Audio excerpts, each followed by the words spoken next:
لا راح يستلمها من موظف.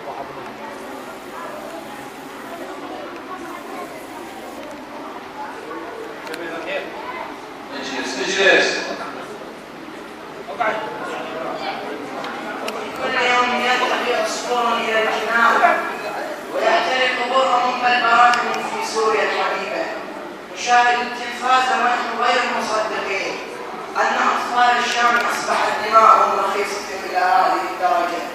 لقد اصبحت مجرد ارقام في عالم تخلدت فيه الضمائر وضاعت كل قيم الانسانيه. يرتجف القلم وينتحب القلب وتنزف الحروف لتعبر عن بركان يغلي في صدر كل حر وحرة. حسبنا الله ونعم الوكيل. إلى سوريا الحبيبة، إلى متى ترتدين ثوبك الأحمر القاني؟ أما آن لك أن تخلعي وتعودي لثوبك الأخضر؟ أي قلوب هذه التي تجرؤ على اختيارك؟ كيف نسر حنانك؟ ألم يأكلوا من خيراتك؟ كيف يستطيعون أن يمشوا فوق الكتف دون أن يهتز لهم ركن من الأقلام؟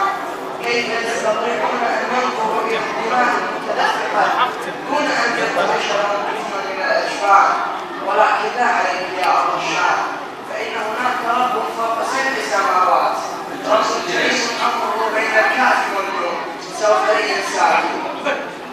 أحبتي في الله، أذكركم بقول النبي صلى الله